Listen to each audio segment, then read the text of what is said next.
O sensato, no caso brasileiro, é manter a sua independência, ter as melhores relações possíveis com todos, se possível, ajudá-los até a se entender, se for possível, né?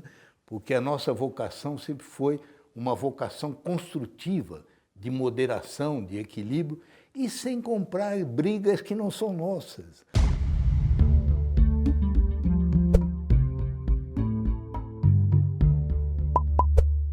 Olá, o canal 1 Brasil tem hoje a honra de entrevistar Rubens Recupero. Ele foi ministro da Fazenda, ministro do Meio Ambiente, embaixador nos Estados Unidos, foi secretário-geral da Conferência das Nações Unidas para Comércio e Desenvolvimento, uma das figuras mais importantes da história recente do Brasil, um observador privilegiado dos últimos acontecimentos no cenário doméstico e no cenário internacional. E antes de começarmos, eu queria lembrar e pedir para que você não esqueça de assinar o canal 1 Brasil e nos seguir nas redes sociais, @canal 1 Brasil. Embaixador, muito obrigado pela oportunidade da entrevista. Eu queria começar perguntando, na medida em que o senhor é um observador privilegiado da realidade brasileira nas últimas décadas, como o senhor compararia o Brasil do século XX com o Brasil do século XXI?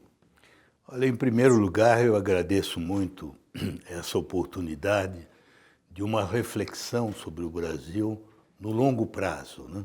No sentido mais amplo possível. E a sua pergunta não poderia ser melhor, né? Porque a comparação que eu faria do século XX com a do século XXI é que nós passamos de um período de rápida transformação e de profunda transformação da sociedade para um outro período de estabilização, em que nós não vamos crescer tanto, nem em população, nem em tamanho de cidades, e nós vamos ter que enfrentar finalmente aqueles problemas que foram criados ao longo desse crescimento rápido. E eu vou explicar o que eu quero dizer. O Brasil entrou no século XX com 17,5 milhões de habitantes.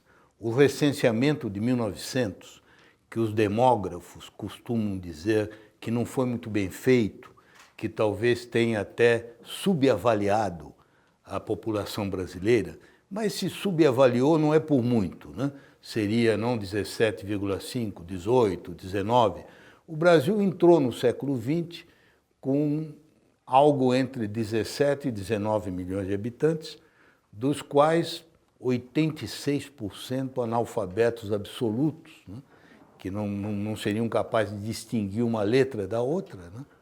Uma boa proporção dessa população era rural, vivia no campo, havia muito pouca gente vivendo em cidade, e muitos ainda eram oriundos da escravidão, porque a escravidão tinha terminado em 1888, 12 anos antes, né?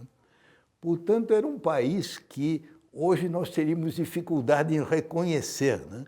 Há uma continuidade histórica, né? Mas basta pensar nos números de hoje, né? Até para ir um pouco mais nessa linha, eu nasci em 37, já um pouco depois, né? Quando o século XX já estava bem entrado, né? Em 1937, o Brasil tinha 39 milhões de habitantes. Hoje tem 209 milhões. Portanto, no curso de uma vida humana, que é a minha vida, eu pude ver o Brasil se multiplicar várias vezes de tamanho. E isso não é uma coisa corriqueira, né? Na verdade, o crescimento de outros continentes, como da Europa Ocidental, no século XIX, dos Estados Unidos, na segunda metade do século XIX, foi muito mais gradual, não teve esse caráter explosivo do nosso crescimento, né? São Paulo, por exemplo, é uma coisa interessante. Em 1905, no começo do século XX, São Paulo tinha uns 200 mil habitantes, né? Hoje em dia tem 11 milhões, né? Quer dizer, é muito difícil encontrar nos anais históricos um exemplo de explosão urbana tão contundente, né? Tão forte, né? Então, isso se deu em função, sobretudo, de dois grandes fenômenos. Um foi a explosão demográfica e outro foi o aumento enorme e acelerado da urbanização. O Brasil, em pouco tempo, multiplicou os habitantes a uma taxa rapidíssima, né? Por exemplo, depois que eu nasci, durante as primeiras 2 décadas, o Brasil crescia a uma taxa por ano de 3% ao ano, que é uma taxa muito alta, né? Hoje em dia está crescendo a 0,6, 0,7. A taxa de fertilidade ou fecundidade, que é o número médio de filhos que uma mulher tem no seu período fértil, no Brasil chegou a ser de 6,2, que é uma taxa explosiva. Hoje em dia nem o Congo tem uma taxa comparável, porque para que seja uma taxa média de 6,2, como muitas mulheres nunca tiveram filhos ou nunca se casaram, é preciso que algumas tenham tido 19 filhos, 20 filhos, né? Então, era uma taxa extraordinariamente rápida. Hoje, sabe quanto é? Hoje a nossa taxa está em 1,8, descendo para 1,7.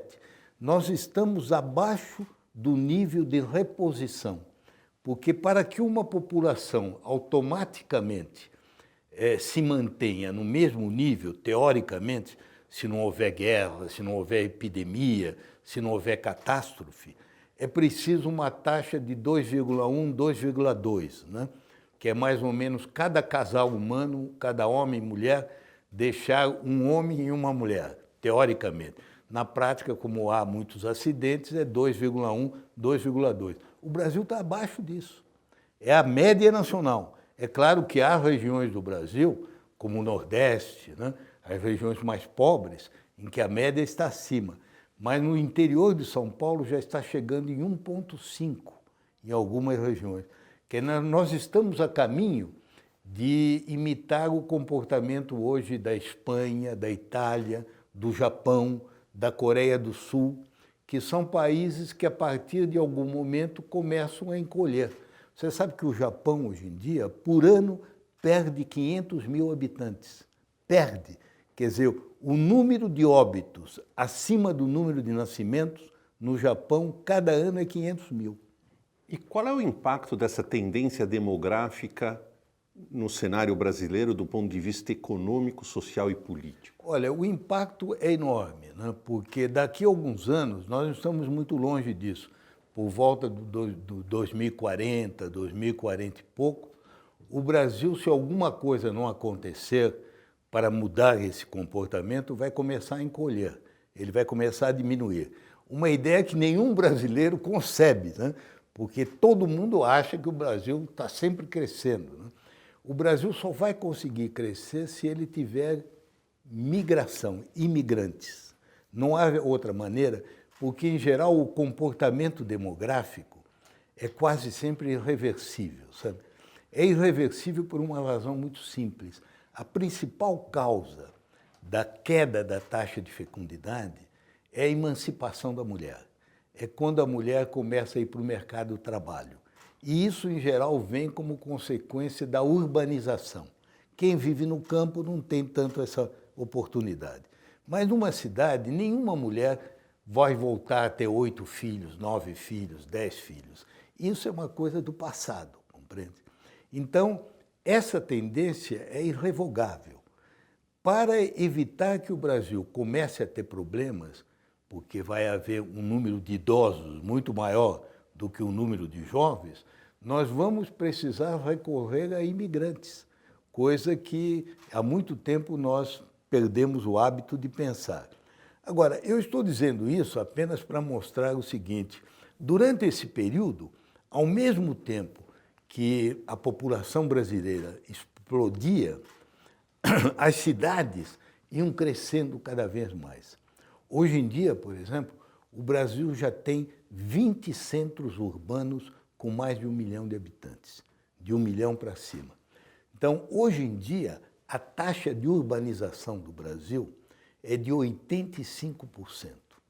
Você sabe que nós temos aqui um critério, que é o IBGE que usa, que só se considera urbanização cidades de 20 mil habitantes ou mais, que é um critério até generoso, porque você sabe que na Europa a maioria das cidades, na Suíça ou na Holanda, tem menos de 20 mil habitantes.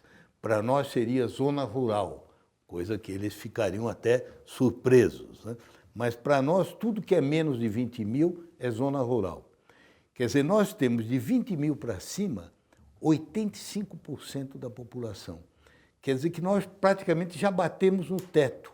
Não vai haver muita expansão mais da população urbana. Então, por isso é que eu estava explicando a resposta que eu dei à sua pergunta. Esse movimento acabou. Tanto o crescimento demográfico como a explosão das cidades é uma coisa que ficou para trás. E acabou numa data que nós sabemos exatamente quando foi. No ano 2002, 2003, foi o primeiro ano em que a população brasileira passou a crescer abaixo da taxa de reposição, de 2,2. Isso, evidentemente, num primeiro momento, abre uma janela de oportunidade, porque nós vamos ter uma população jovem, que trabalha, que vai contribuir para a Previdência Social, menos crianças dependentes e ainda um número de idosos não muito grande. Mas essa janela só se mantém aberta durante uns 30, 40 anos. Esse tempo já está correndo contra nós. Se nesse período nós não criarmos emprego, vai chegar o momento em que ela se fecha. E aí nós vamos ter uma situação em que vai haver cada vez mais gente como eu, nesse eufemismo que no Brasil se chama de melhor idade, né? Que na verdade, como você sabe, é só mesmo para colocar nas bilheterias de cinema, porque na verdade não é a melhor idade, né? Mas vai ter muita gente como eu, acima de 65, acima de 70, de 80 anos, né? Então, a diferença entre o século XX e o século XXI é esse. O século XX, transformação rápida. O século XXI, estabilização. Com problemas diferentes, porque há problemas do crescimento rápido e há problemas da estabilização. O problema do crescimento rápido qual era? Era que você não conseguia dar infraestrutura para tanta população. Por mais que você corresse, aquilo que se diz, você corria para ficar parado, porque a população crescia tão depressa que você não conseguia dar escolas, hospitais, prisões, né? Tudo que era necessário à população. Então, esse era o problema de um crescimento excessivamente rápido. Agora os problemas vão ser de outra ordem. E é exatamente isso que eu gostaria de lhe perguntar. Como preparar, então, o Brasil para o século XXI e para esses desafios demográficos que o senhor desenhou? Bem, o primeiro grande desafio que nós vamos ter, né, é esse que está sendo discutido agora da Previdência Social, porque ele vai ser muito acentuado devido a esse fenômeno que os demógrafos chamam da transição demográfica, né? Daqui a poucos anos, nós vamos ter um número pequeno de pessoas trabalhando na ativa e um número cada vez maior de pessoas que não estarão trabalhando e que precisam ser financiados por esses que estão trabalhando. Como é que você resolve essa equação? Você resolve de diversas maneiras. O Japão, por exemplo, que está enfrentando isso há algum tempo, está tentando resolver de 3 maneiras, que de certa forma podem inspirar a nós. A primeira é alongando o período de trabalho. A pessoa já não é mais considerada idosa com 60 anos. Na Itália, você sabe que agora, para ter a característica de idoso, é preciso ter 75 anos. Menos que 75 anos, você é um jovem, entende? Então você tem que alongar, o que aliás está correto, porque como a medicina moderna permite que as pessoas se sentem melhor, né? Então você pode trabalhar mais tempo. Portanto, o primeiro caminho é ter mais gente idosa ainda trabalhando. O segundo caminho, no caso do Japão, é acentuar a participação da mulher na força de trabalho, porque no caso deles ainda é muito insuficiente, e no nosso também, né? Nós podemos aumentar muito a presença da mulher na força de trabalho. E o terceiro é a imigração, que os japoneses resistem muito, mas eles estão vendo que eles precisam mesmo recorrer a isso. Agora, além disso, há outras fórmulas de atenuar. Por exemplo, nós podemos fazer como a Suécia, a Noruega, a Finlândia, a França, criar condições para que as pessoas tenham mais filhos. Como fazer isso? Dar vantagens, pagar, né, por um filho adicional, dar um período de 1 ano para a mãe e às vezes também para o pai, para cuidar do filho, dar todo um pagamento especial quando a criança nasce, quando entra na escola, abundância de creches, creches de boa qualidade, tudo aquilo que nós não temos, né? Eu tenho uma filha, minha filha mais velha, que morava na Finlândia. E ela, quando teve a filha dela, ela recebeu tantas vantagens que era uma coisa inacreditável, porque o governo pagou tudo, pagou ela enxoval, deu a ela 1 ano de descanso, porque ela trabalhava com arte contemporânea, né? Ela nem quis usar o período, porque também ficar 1 ano fora da força de trabalho você perde, né? Agora, embaixador, do ponto de vista do curto prazo, como enfrentar a questão do desemprego? Hoje no Brasil, falar em imigração do ponto de vista do médio e do longo prazo me parece fazer sentido. Do ponto de vista do curto prazo, com desemprego na ordem de 12%, como enfrentar esse problema? Bem, esse problema do Brasil foi muito agravado pela crise econômica da qual nós estamos apenas começando a sair e de uma maneira muito lenta, né? Porque, na verdade, antes, você há de se recordar que em 2009, 2010, no começo do governo Dilma, o Brasil estava com uma situação que parecia quase de pleno emprego, né? Estava com uma taxa de 5%, até menos, né? Então, o fenômeno atual não se deve considerar como uma tendência secular ou permanente. É consequência de uma crise de recessão muito grave e do fato que a economia ainda não retomou, sobretudo, o nível de investimento que nós vamos precisar. Agora, eu vejo como perfeitamente plausível que o Brasil agora comece a acelerar o crescimento e possa voltar não mais a ter aquelas taxas que tinha no passado, né, mas taxas que, levando em conta o crescimento menor da população, possam ser amplamente satisfatórias. Eu explico o que eu quero dizer. Na época do chamado milagre econômico brasileiro, nos anos 70, começo dos anos 70, houve um ano, eu acho que foi 73 ou 74, em que o Brasil cresceu 14%, 13,9%. É uma taxa até mais do que chinesa, porque nem os chineses cresceram tanto. Só que, como de costume, era uma taxa muito alta que depois caía, né, sem a estabilidade da China, né? Naquela época, o Brasil crescia muito. Por exemplo, entre 1946, 47 e 1982, ao longo de praticamente 40 anos, o Brasil cresceu 5 vezes em termos de produto, né? E cresceu de uma maneira constante, né? Com uma média de taxa de crescimento de 8% em cada ano, com raríssimos anos em que nós caímos, né? Nós tivemos nesse período de mais de 40 anos, começando até em 42, um pouco antes, apenas 3 anos em que a economia teve um crescimento menor e um crescimento recessivo, né? Portanto, uma redução. Ora, nessa época o Brasil crescia muito, mas a população também crescia muito. E é preciso sempre lembrar nessa questão que a taxa de crescimento tem que ser dividida pela taxa demográfica, né? E hoje em dia, como nós estamos crescendo muito pouco, né? Cada vez menos, se nós crescermos a 5% ou 6%, isso equivale a 12% naquela época que crescíamos demograficamente muito aceleradamente, né? Então, isso significa que o Brasil precisa é voltar a ter investimento para crescer entre 4%, 5%, 6%, o que não é extraordinariamente difícil, porque o Brasil está atualmente com uma capacidade ociosa muito grande. Você sabe que quase toda a indústria está operando com 70 e poucos por cento, 80% da capacidade. Então nós temos aqui uma cota bastante significativa para poder crescer sem investimento novo, num primeiro momento.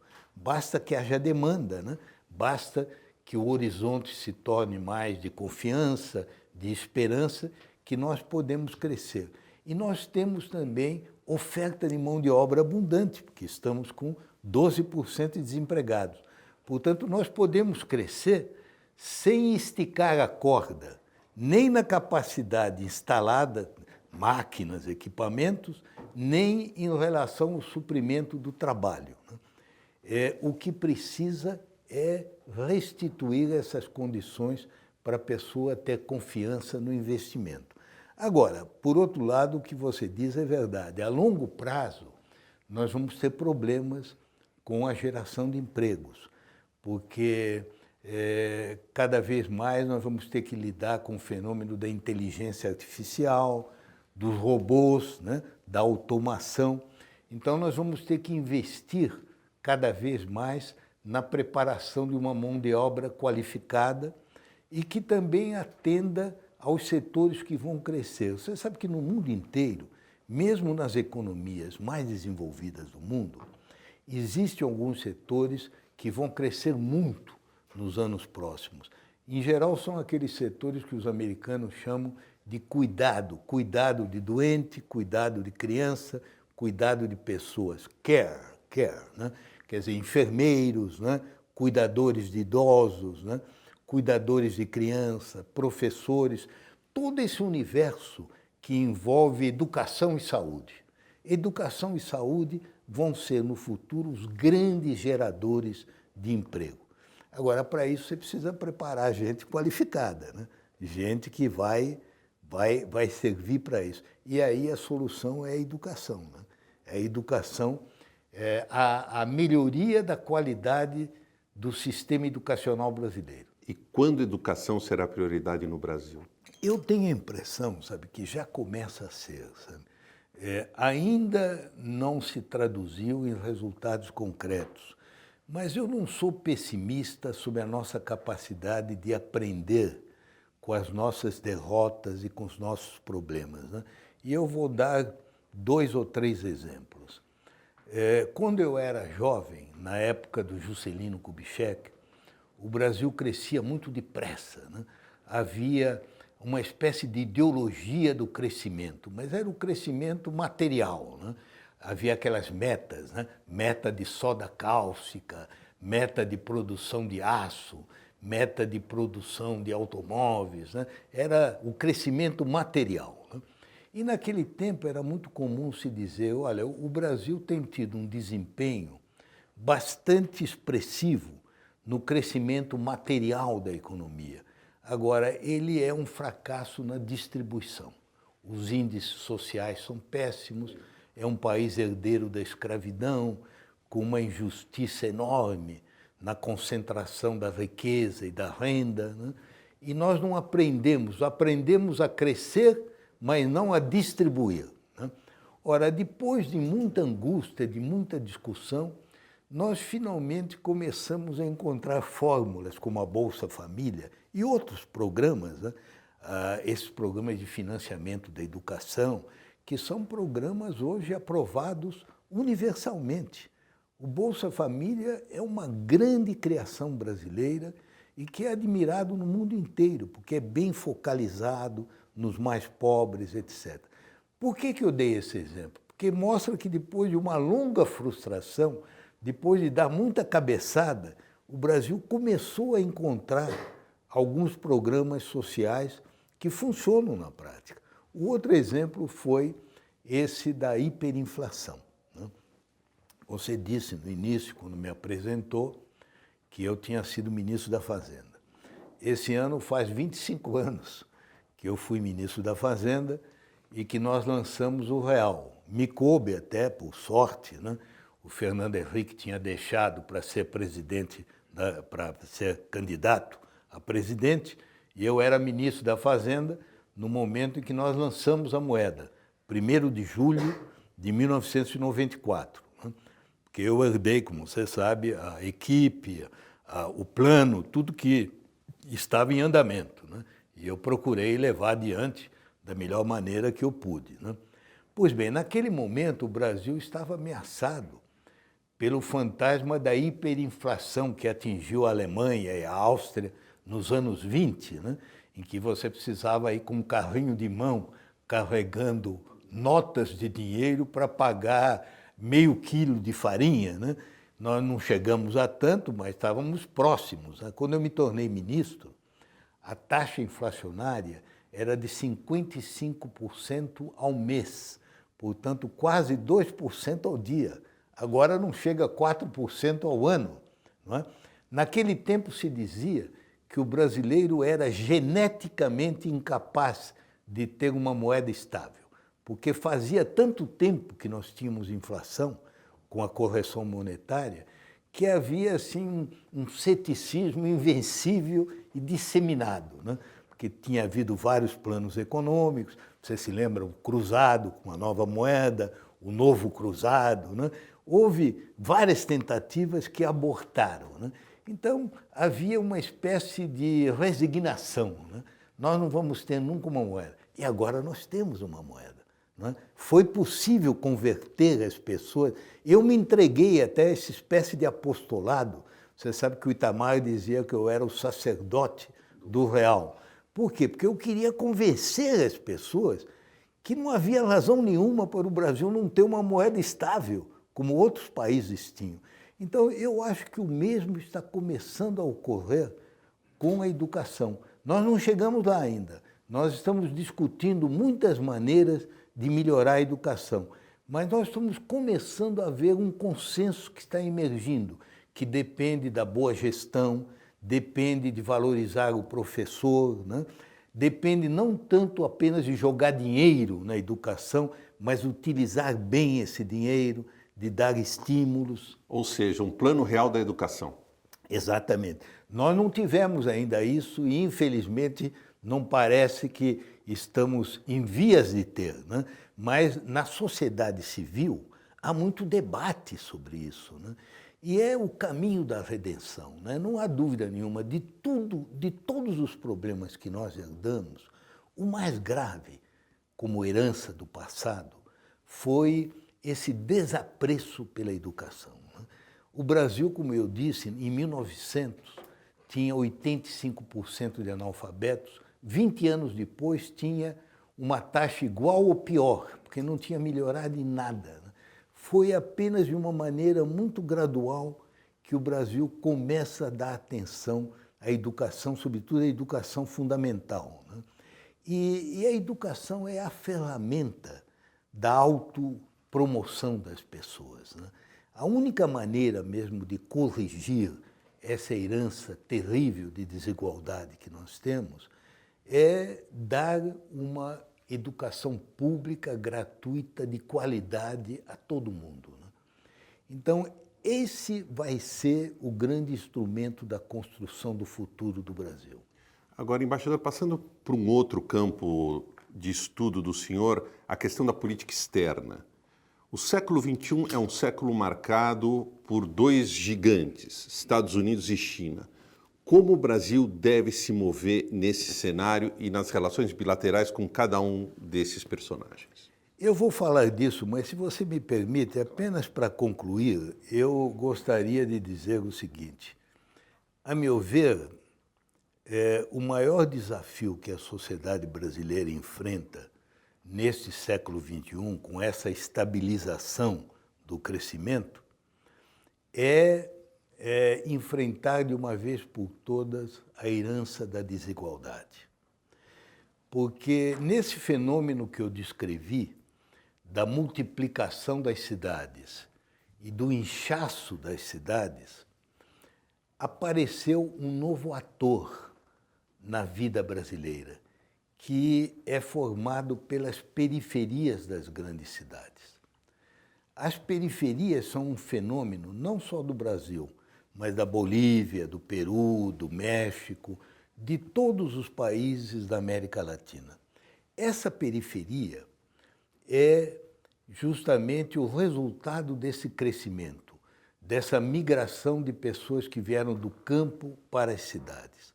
O problema é que, como isso se deu em muito pouco tempo, e a economia não foi capaz de oferecer bons empregos a todo mundo, boa parte das pessoas da periferia até hoje vivem de forma precária, né? Com empregos, como a gente sabe, muito duvidosos, de produtividade muito baixa. Não foi o que ocorreu nem na Europa Ocidental, nem nos Estados Unidos, porque lá esse crescimento se deu para e passo com a Revolução Industrial, que abria vagas de bons empregos na indústria, muito bem pagos. Isso não ocorreu na América Latina. Então nós temos uma periferia, ou inúmeras periferias, que concentram a maioria da população de cada país, e isso significa um ator novo, um ator social, político, econômico, que deseja um lugar ao sol. E toda vez que aparece um ator novo na história, isso causa o quê? Desestabilização. Foi na Europa, por exemplo, do século XIX, quando apareceram aqueles operários dos arrabaldes de Paris, de Berlim, de Milão, eles se enfrentaram com sistemas em que os burgueses já dominavam tudo, e foi penoso abrir espaço a esse novo ator, que eram os partidos sociais democráticos, né?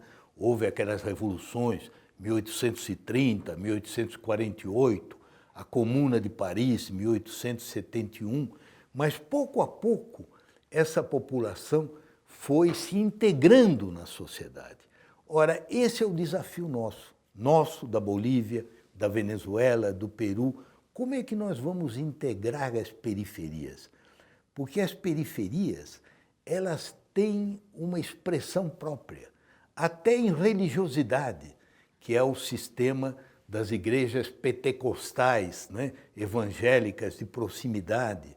Elas têm uma expressão cultural, os bailes funk, né, a cultura da periferia. A periferia é um fenômeno novo e nós não sabemos lidar, entende? Então, começo, por exemplo, o que foi o Coronel Chávez? Ele foi a expressão da periferia venezuelana. Embora ele tenha morrido, ele tenha cometido muitos erros, por que ele se tornou um grande líder? Porque ele encarnou aquela gente que não tinha nem voz nem vez. E quem é a expressão política da periferia brasileira? Tem sido, até recentemente, era o PT. Né? Agora, com a crise do PT, eu não sei qual será. Mas é por isso que a história brasileira, como a história da América Latina, só vai ter estabilidade quando essa periferia, essa classe D, classe E, conseguir encontrar um lugar ao sol. E o nosso grande desafio vai ser construir uma economia e uma educação que facilite isso, que isso se faça não de uma maneira traumática, né, mas de uma maneira gradual, de uma maneira harmônica. Qual é o papel da política externa, voltando à questão anterior, dentro desse cenário que o senhor traçou sobre as mudanças no Brasil? Eu agradeço que tenham me dado essa oportunidade, porque eu acho que isso que eu disse, para mim, é o mais importante, entende? Eu acho que o futuro vai depender disso. Agora, no caso da política externa, o mundo, até o final do século XX, foi, sobretudo, o mundo depois da Segunda Guerra Mundial, era o mundo da Guerra Fria, né? Capitalismo e comunismo, Estados Unidos e União Soviética. Com o fim do comunismo, criou-se um grande vácuo. Né? Num certo momento, parecia que os Estados Unidos era um país monopolar, né? Era o único polo, né? Unipolar, como se dizia. Isso durou mais ou menos a década de 90. Mesmo assim, não foi tranquilo. Né? Você sabe que a década de 90 foi a década do genocídio de Ruanda, né? Em que os americanos, por exemplo, não deixaram as Nações Unidas intervir, né?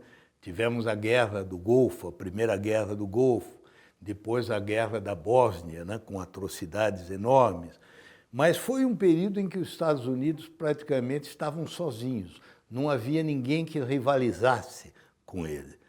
A partir de 2001, dos ataques de 11 de setembro de 2001, nós tivemos um dado novo. Encerra-se esse período e abre-se um novo período em que o terrorismo fundamentalista islâmico, né, passa a dominar as atenções dos Estados Unidos. Num primeiro momento, é aquele momento da intervenção no Afeganistão, depois da invasão do Iraque, esses problemas que continuam até hoje, Líbia, Síria, etc., né? Mas, aos poucos, foi acontecendo que foram surgindo duas grandes estrelas. Uma que era simplesmente o ressurgimento da Rússia. A Rússia não é uma potência do futuro, mas ela tinha se apagado durante algum tempo. Hoje ela volta parcialmente, porque ela sempre foi uma grande potência no passado e ela é uma potência estratégica, tem armas nucleares. Aquela política de expandir a Aliança Atlântica até as fronteiras da Rússia causou na Rússia uma reação de paranoia, mas como diria o nosso Milor, o fato de eu ser paranoico não quer dizer que eu não esteja sendo perseguido, né? E eles estavam sendo acossados, né? E os russos agora se firmaram na Ucrânia, né? Anexaram a Crimeia, tem aquela posição na Geórgia, então é um país que fica fora daquele poder dos Estados Unidos e dos seus aliados. Mas muito mais importante que a Rússia, eu diria que tão importante como foi o fim do comunismo, é a ascensão da China. A China realmente é a estrela do futuro. Nós não sabemos e não podemos afirmar se ela vai continuar crescendo nessa taxa que vem crescendo, mas já há 30 anos que ela vem fazendo isso, que é uma coisa que nós, infelizmente, não conseguimos. Porque o nosso fracasso da América Latina foi que nós não conseguimos crescer ininterruptamente durante 30 anos. Porque é isso que você precisa para estreitar a distância que separa a nós dos países avançados. Agora, a China não está fazendo isso sozinha, porque antes dela houve o Japão, a Coreia do Sul, Hong Kong, Singapura, Malásia, Tailândia. Então, é todo o continente asiático. Então, o que nós estamos assistindo é um fenômeno como aquele que ocorreu no século XV e XVI, quando o eixo do mundo, que era o Mediterrâneo, foi derivando para o Atlântico, né? E passou da Itália para os países do norte, Holanda, Inglaterra, né? E cada vez mais a outra margem, os Estados Unidos, o Canadá. Nós vivemos durante 500 anos esse eixo do Atlântico. Esse eixo agora deriva para o Pacífico, porque o Pacífico é que vai ter o peso de população maior. Você sabe que a Índia logo está passando a China, né? E é o conjunto dos países asiáticos que vão formar um grande núcleo cada vez mais rico, cada vez mais desenvolvido. Ora, diante desse mundo, você me pergunta qual deve ser a posição brasileira. A posição brasileira deve ser de buscar o seu desenvolvimento, aproveitando as oportunidades criadas por esse movimento da história, que é um movimento que nós não podemos deter, né? Ainda que quiséssemos, né? É um movimento em que nós pouca influência teremos. Então, qual é o caminho? Nós temos que investir cada vez mais em procurar ter relações econômicas, comerciais, tecnológicas com os países asiáticos. Eu não me refiro só à China, me refiro também muito ao Japão, à Coreia do Sul, à Índia no futuro, aqueles países todos do Sudeste, da ASEAN. São países que sempre vão representar uma grande demanda de alimentos, de proteínas animais, porque eles estão se especializando muito na área industrial, né? Eles vão precisar de matérias-primas. O Brasil é um país muito rico em recursos naturais, né? A diferença é que hoje, em vez de depender de algumas poucas commodities, como se dizia, de sobremesa, porque era café, chocolate, cacau e açúcar, né? Nós dependemos de 11 ou 12 commodities, que são minério de ferro, petróleo bruto, manganês, etanol de cana-de-açúcar, açúcar, soja em grãos e todo o complexo soja, milho, algodão. Portanto, nós temos hoje 10, 11, 12, sem contar o café e o cacau, que continuam, e as frutas, né? Então, o Brasil o que precisa é ter uma relação frutífera com esses países que vão representar cada vez mais demanda e que podem também ajudar a investir aqui. Porque você sabe, um dos problemas que está travando o desenvolvimento brasileiro é a pobreza da infraestrutura. O Brasil, nos anos 70, investia em infraestrutura 5 a 6% do PIB. O setor público investia 5 a 6% do PIB. Hoje não investe nem 2%. E o Brasil de hoje tem demandas muito maiores que o Brasil de 70. O Brasil de 70, você se lembra aquela marchinha? Somos 90 milhões de ação. Hoje somos 209 milhões em ação. Nós não tínhamos Mato Grosso em 1970, compreende? Como produtor, né? Como área de produção. Então o Brasil precisa de infraestrutura. E de onde virá o investimento? E, embaixador, investir na relação com a China e com a Ásia, significa que isso vai acontecer às expensas da relação com os Estados Unidos ou o nome do jogo não é esse? Não, o nome do jogo não é esse, sobretudo se o Brasil souber manter a sua autonomia de visão e de atuação no cenário internacional. Porque veja o seguinte, antigamente, na época da Guerra Fria, o Brasil teve uma política que se chamava até um pouco de forma, como desprezo, né? Se chamava de alinhamento automático, porque o Brasil votava quase que automaticamente com os Estados Unidos. Tá? Mas naquela época, digamos, 1948, a época que o presidente era o Eurico Gaspar Dutra, quando se assinou em Quitandinha o Tratado Interamericano de Defesa Recíproca, Defesa e Assistência, que foi o primeiro de uma série de tratados militares que os americanos promoveram e que culminou em 49 com a OTAN, né? Naquela atmosfera de Guerra Fria, em que o Brasil tinha uma postura, pelo menos na ONU, na OEA, muito semelhante à americana, na verdade, os dirigentes brasileiros viam nos Estados Unidos o país que enfrentava a ameaça do comunismo, da União Soviética, do Exército Vermelho. E aqui, internamente, a problemática era a mesma. Foi o governo Dutra que colocou na ilegalidade o Partido Comunista. Então, havia aquela obsessão, aquela paranoia com o comunismo. Portanto, os dirigentes da época consideravam que a agenda internacional americana e a agenda interna brasileira coincidiam, porque o inimigo era o mesmo, era o comunismo internacional. Hoje não.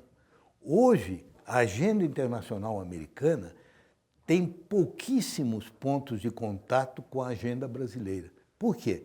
Qual é a agenda americana nesse momento? Primeiro ponto, contenção da China.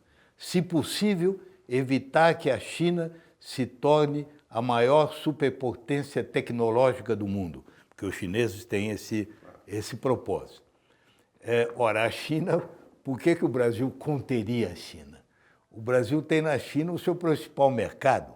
O Brasil vende para a China mais de 25% das suas exportações. O Brasil tem tido da China, nos últimos anos, 70 bilhões de investimento em infraestrutura. Quem é que vai financiar o linhão de transmissão de Belo Monte ao sul se não forem os chineses. Então esse é o primeiro ponto da agenda americana. Nós temos que comprar essa briga? Não é nossa. Segundo ponto da agenda americana, hostilidade à Rússia no caso da Ucrânia, no caso da Geórgia, no caso dos países bálticos. Por que o Brasil teria que se meter nisso? Que influência o Brasil teria, ainda que quisesse, de ter algum tipo de confronto com a Rússia, que é uma potência nuclear, né?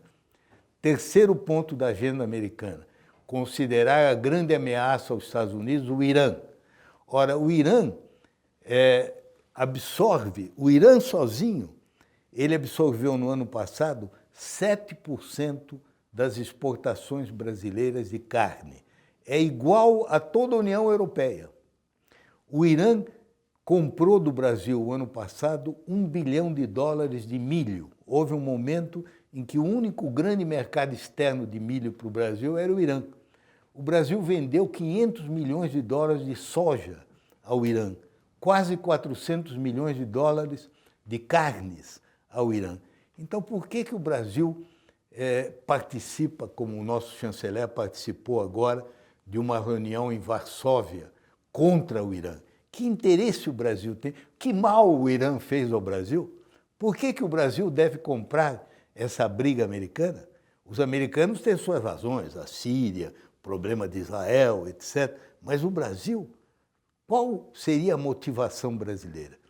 E assim por diante. Por exemplo, a agenda americana inclui, entre outros pontos, a questão da saída do Acordo Climático de Paris. Você sabe que para o Brasil o Acordo de Paris é um grande benefício, porque aqui tem setores enormes em matéria, setores florestais, setores de cultivo de café e de cacau com sombreamento, que vão ter acesso a milhões de dólares de programas do Acordo Climático de Paris.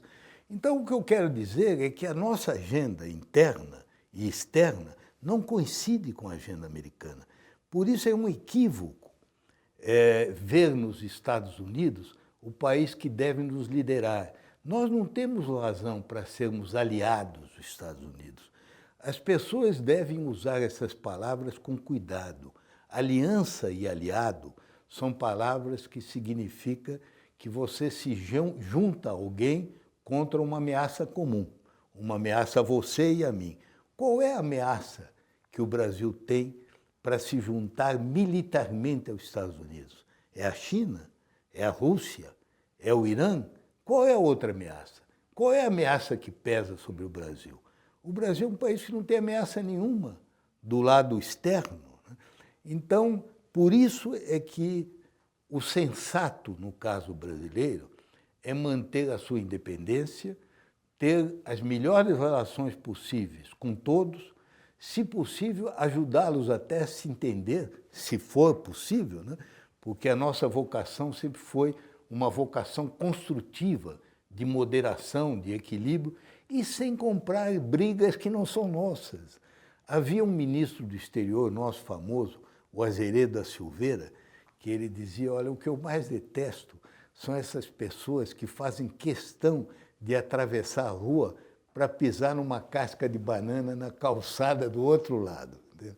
Então, o que nós não temos por que pisar nessas cascas de banana, que elas estão do outro lado, não estão do nosso lado.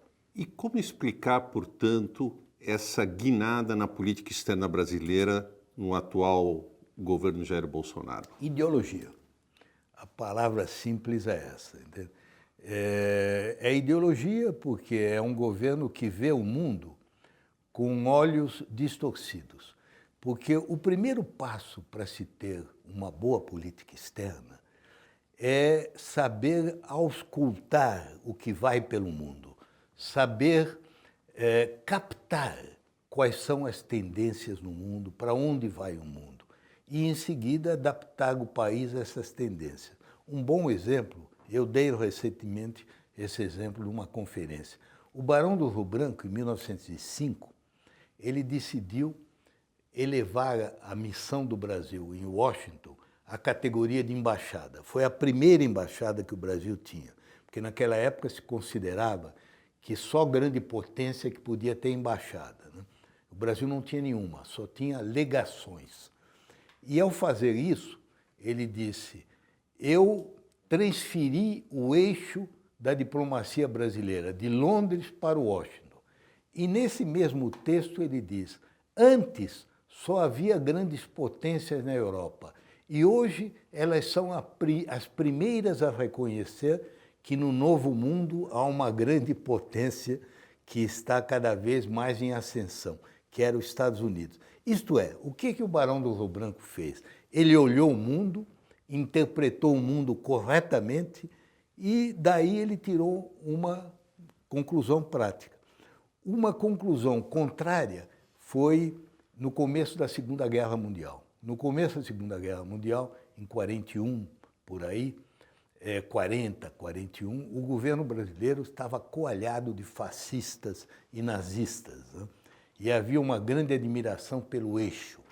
O general Dutra, que era o ministro do Exército, o general Góes Monteiro, que era o chefe do Estado-Maior, o coronel Filinto Müller, que era o chefe da Gestapo brasileira, a polícia política, eram todos admiradores escancarados da Alemanha hitlerista, né? Eram antissemitas, eram pró-eixo, etc. E o próprio Getúlio, que era um oportunista, se deixou um pouco contaminar por isso. No dia 11 de junho de 1940, 3 dias antes da ocupação de Paris pelas tropas nazistas, no meio daquela ofensiva fulminante da Blitzkrieg, o Getúlio, visitando o encouraçado Minas Gerais, fez um discurso nefando, que passou a história com o nome, o discurso do limiar de uma nova era. Assim, estamos assistindo ao limiar de uma nova era, em que os povos vigorosos não se deixam mais atar pelas ruínas que caem em escombros e realizam a sua vontade com poder. Era uma apologia do nazismo, né? O Oswaldo Aranha, que era o ministro do Exterior, que era a única vocação liberal, democrata do governo, resistiu fortemente, ameaçou renunciar e, pouco a pouco, em parte graças ao Oswaldo Aranha, em parte quando os Estados Unidos entrou na guerra por oportunismo do Vargas, o Brasil evitou cometer o erro que os argentinos cometeram, do qual se arrependem até hoje. Então eu dou 2 exemplos para mostrar como o julgamento de uma situação é muito importante julgar corretamente. Hoje o pessoal que está no poder tem um julgamento da situação mundial que é, no mínimo, pode-se dizer, extravagante. Se formos ler a mensagem ao Congresso, logo no início, a mensagem do primeiro dia da posse diz assim, há décadas que o Brasil vem resistindo a uma ofensiva sinistra contra os melhores valores da sua civilização judaico-cristã, ele diz. E essa visão é a mesma do chanceler, é a mesma do filho do presidente. A visão que eles têm é a visão do Steve Bannon, é a visão do Olavo de Carvalho, é uma visão segundo a qual o mundo é o cenário de uma luta contra a chamada civilização cristã, que ninguém sabe exatamente definir exatamente o que é, e que nessa luta estão engajadas forças pouco claras, até confusas. Uma delas é o chamado marxismo cultural. Eles chamam de cultural porque o marxismo efetivo não existe mais, né? Acabou com a União Soviética, com os países comunistas. Então eles falam na influência cultural do marxismo na universidade, no pensamento, na vida intelectual. A segunda força é o que eles chamam o alarmismo climático, que é o problema da mudança climática, que está mais do que provado hoje cientificamente. Então, com essa visão do mundo distorcida, é claro que a consequência vai ser também equivocada, porque qual é a visão deles? É que os Estados Unidos é o líder da luta contra essa ofensiva. De que maneira? Ao resistir à Rússia, ao resistir à China, porque a Rússia é um país ortodoxo até, né? Então, como você vê, é uma interpretação equivocada da realidade internacional e que, no mundo inteiro, só é compartilhada por aquilo que os americanos chamam a lunatic fringe, a franja lunática da opinião. Nenhuma pessoa respeitável no mundo, nenhum primeiro-ministro tem essa posição. O senhor recentemente publicou um livro que já se torna uma referência em meios acadêmicos, jornalísticos, o livro intitulado A Diplomacia na Construção do Brasil. Como é que o senhor poderia sintetizar o papel que a diplomacia exerceu na construção do nosso país? Fundamental, a começar pelo próprio território, né? O Brasil não teria esse território, ele teria um território apenas 1/3 menor, se não fosse a capacidade da política externa durante gerações, né? Não apenas diplomatas profissionais, mas políticos, né? Como o Visconde do Rio Branco, o Visconde do Uruguai, né?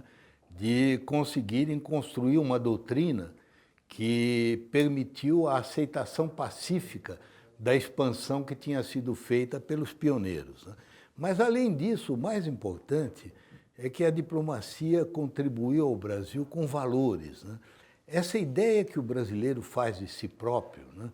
De um povo satisfeito com o status quo territorial, um povo que está em paz com os seus 10 vizinhos. Você sabe que o ano que vem, se não houver nenhuma aventura com a Venezuela, nós vamos completar 150 anos de paz ininterrupta com todos os nossos vizinhos, porque no ano que vem se completa 150 anos do fim da Guerra do Paraguai. A Guerra do Paraguai acabou no dia 1º de março de 1870. Por isso é que toda cidade brasileira tem uma rua 1º de março, não é por causa do meu nascimento, porque eu também sou de 1º de março, né? Então, é a morte do Solano Lopes. O ano que vem nós completaríamos 150 anos de paz ininterrupta. Ora, isso pouquíssimos países, sobretudo países que têm muitos vizinhos, basta você olhar a Rússia, né? Basta olhar a China, a Índia, né? Qual é a tradição deles, os conflitos constantes, né? Então, o Brasil, essa ideia que nós temos de nós mesmos, de um país conciliador, um país que ama o equilíbrio, que não tem aspirações infantis de hegemonia, mas que procura aproximar as posições, que procura somar, não criar conflito. Isso vem dos valores diplomáticos, né? E se incorporou à nossa ideia de povo. Você pode dizer até que, em parte, é uma ideologia. É verdade, mas é melhor ter uma ideologia positiva do que se imaginar um povo belicoso, conquistador, né? Militarmente forte. Não é essa a nossa tradição. A nossa tradição é uma tradição em que a glória está muito mais na diplomacia do que na guerra. Aliás, eu devo dizer que os próprios militares têm essa visão. Eu estava em Brasília quando se completaram 100 anos do fim da Guerra do Paraguai, que foi no dia 1º de março de 1970. Ora, eu me lembro muito bem que durante os meses anteriores, a imprensa paraguaia publicava a cada dia uma nota sobre o que tinha acontecido na guerra 100 anos antes, né? Todas as batalhas, Curupaiti, Lomas Valentinas, Tuiuti, etc., né? E no Brasil não houve nada. Só no dia 1º de março, o Ministério do Exército emitiu uma nota primorosa que dizia, olha, o Brasil até agora não se manifestou porque nós preferimos comemorar 100 anos de paz do que 100 anos de guerra. E é isso que é a nossa ideia, não é? Embaixador, para concluir, um livro que marcou o senhor para a compreensão do Brasil? Olha, para a compreensão do Brasil, eu devo dizer a você que talvez o livro que tenha me impressionado mais foi Casa Grande e Senzala, do Gilberto Freire. Eu acho que, embora haja outros grandes intérpretes do Brasil, alguns até talvez mais completos que o Gilberto Freire, nenhum teve como ele aquele talento artístico de reviver o passado. Ele tinha limitações muito sérias, né? Inclusive as posições dele hoje em dia não são mais aceitáveis. Nós não acreditamos, por exemplo, que o Brasil seja uma democracia racial, como ele dizia. Mas ele chamou a atenção, e aí, por isso é que eu quero destacar esse livro mais que os outros, ele chamou a atenção para o fenômeno que é, isoladamente, o que tem maior poder explicativo sobre o que o Brasil é hoje, que é a escravidão. A escravidão não explica tudo. É claro que se nós tivermos que explicar o Brasil, nós precisamos de outras coisas, até de imigração. Eu mesmo sou descendente de imigrantes, né? 100%. Né? Então, nós precisamos de outros fenômenos. Mas aquilo que explica melhor o Brasil, naquilo que ele é, na sua essência, é a escravidão. E o Gilberto Freire entendeu isso muito bem, entendeu esse aspecto profundo. Agora, eu completaria dizendo o seguinte, que quem influiu mais sobre minhas ideias, muito mais que o Gilberto Freire ou outros, foi o professor Santiago Dantas, que foi meu chefe. Eu fui oficial de gabinete dele em 1961. E o Santiago Dantas foi, em toda a minha vida, a experiência de inteligência mais pura, mais cristalina, mais diáfana, a capacidade mais extraordinária de falar e escrever com perfeição, até de vírgulas, né? De expor o pensamento de uma maneira final e acabada e com uma grande sensibilidade social. A visão do Santiago Dantas é a visão que me inspirou. Quando eu digo que o futuro do Brasil depende da maneira como ele integrar essas massas das periferias, essas pessoas marginalizadas, essas que dormem na rua, né, que a gente encontra a cada momento nas nossas calçadas, o futuro depende disso. E o Santiago viu isso. Entende? A grandeza de um país não é a riqueza material, não é a riqueza bélica, o poderio das armas. A grandeza de um país é dar a todo cidadão, a toda mulher, a todo homem, a possibilidade de ser feliz, de ter uma vida digna. Se nós tivéssemos 209 milhões de brasileiros, que todos tivessem uma vida digna, com um trabalho digno, o Brasil seria um grande país. Embaixador, muito obrigado, um privilégio poder escutá-lo. Muito obrigado.